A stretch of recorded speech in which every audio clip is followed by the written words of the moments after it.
चर्मकार महासंघ हा महाराष्ट्रातल्या आणि भारतातल्या ज्या विविध चर्मकारांच्या जाती आहेत त्यांना एकत्र करण्याचं काम करतो। त्या कार्यक्रमामध्ये अनेक कार्यक्रम आहे, वधूवर मेळावे आहे, सामुदायिक विवाह आहे, तसाच हा एक कार्यक्रम आहे।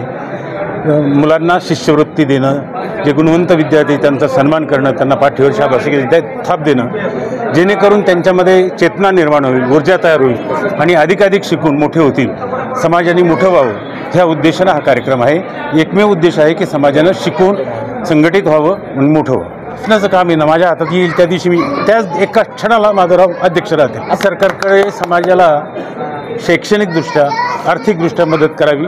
शैक्षणिकदृष्ट्या म्हणजे एवढ्यासाठी की तो गरीब आहे अजूनही, तर त्याला 100% फ्री शिक्षण मिळावं आणि उद्योगाच्या ज्या योजना आहेत त्या समाजासाठी असाव्या। राष्ट्रीय चर्मकार महासंघाच्या वतीने आज नांदेड येथे समाजातील गुणवंत विद्यार्थ्यांचा सत्कार सोहळ्याचा कार्यक्रम या ठिकाणी आयोजन केलेला होता।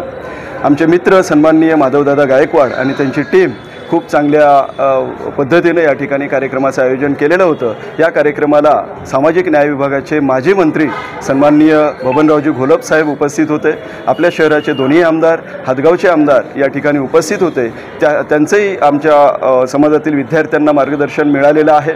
आमच्या समाजातील विद्यार्थी पुढे जावेत आणि एक राष्ट्राची सेवा त्यांच्या हातून घडावी हा या कार्यक्रमाचा उद्देश होता आणि माधवदादांचं कार्य त्यांच्या समाजातील विद्यार्थी घडावेत असं एक सढळ हेतू आणि चांगलं कार्य त्यांच्या हातून घडत आहे। म्हणून या कार्यक्रमाच्या निमित्ताने मी सामाजिक न्याय विभागाच्या वतीने त्यांना शुभेच्छा देतो आणि थांबतो। राष्ट्रीय चर्मकार महासंघ ही एक सामाजिक काम करणारी संघटना आहे।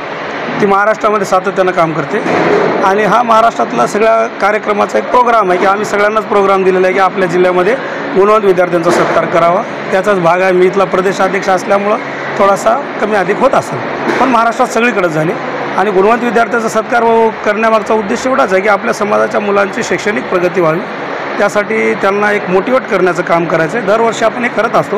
गेल्या वर्षी तुम्ही सगळे होतात की गेल्या वर्षी आपण कांगणे सरांचा कार्यक्रम घेतला होता, खूप मोठा घेतला होता। आपलं त्याचं स्वरूप जरा वेगवेगळं असते।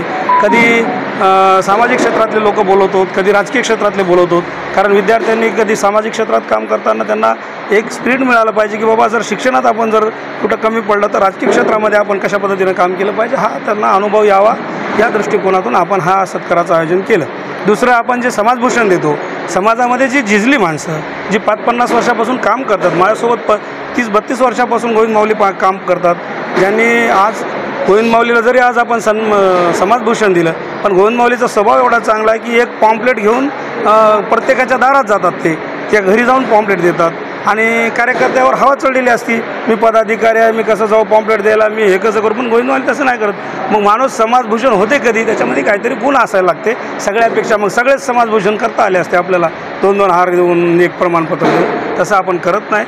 ज्याच्याबद्दल दिलीपरावजी गंधारे हे नाव कोणाला जास्त माहीत नाही, परंतु 1995ला राष्ट्रीय चर्मकार महासंघाची स्थापना झाल्यानंतर दिलीपराव गंधारे त्यांची पत्नी हदगाव नगर परिषदेची सभापती होती आणि त्या काळामध्ये दिलीपरावांनी खूप मोठं काम केलं।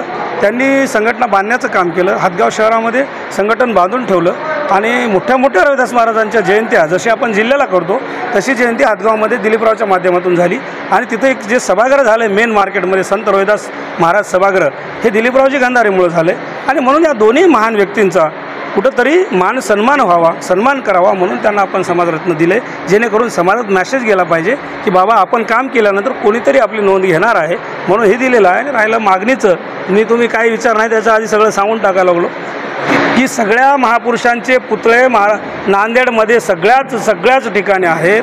संत रविदासांचा पुतळा नांदेड शहरात कुठेच नाही। ही मागणी रेटण्यासाठी आम्ही मागच्याही वेळेस आंदोलन केलं, इथूनही पुढं करू। आमची तुम्हालाही पत्रकारांना विनंती आहे की यासाठी आम्हाला तुम्ही सहकार्य करा। जे गांधी पुतळ्याजवळ जी पाण्याची टाकी पाडण्याचं काम चालू आहे ती टाकीच्या ठिकाणी आम्हाला 1000-2000 फूट जागा मिळाली तरी बस झालं, कारण दरवर्षी संत रविदास महाराजांची जयंती फार मोठ्या उत्साहात मोठ्या प्रमाणात साजरी होते। आयट्या ते शक्तीनगर पूर्ण रस्ता ब्लॉक होतो, म्हणून आम्हाला जर पॉईंट दिला तर आमची मिरवणूक त्या ठिकाणी थांबेल आणि खूप काही करता येईल आणि रविदास महाराजांचं फार मोठं काम आहे जे की महाराष्ट्रातल्या बऱ्याच लोकांना माहिती नाही। रविदासांनी या देशामध्ये ऐसा चाहूँ राज में जहाँ मिले सबन को अन्न छोटो बडो सब संबसे रविदास रहे प्रसन्न ह्या एकाच वाक्यावरती या देशाचं संविधान बाबासाहेबांनी लिहिलं। रविदासांचं कार्य खूप मोठं आहे। त्यांचे अभंग गुरुद्वाऱ्यामध्ये गुरु ग्रंथ साहेबमध्ये आहेत आणि गुरुद्वारा आपल्याला जवळ असल्यामुळं तिथं जे बाहेर देशची लोक येतात त्यांनासुद्धा रविदास महाराजांचं दर्शन होईल, म्हणून ती आमची मागणी आहे आणि आपण ती रेटून धरावी आणि संघ ह्या पद्धतीनं राष्ट्रीय चर्मकार महासंघ कार्य करत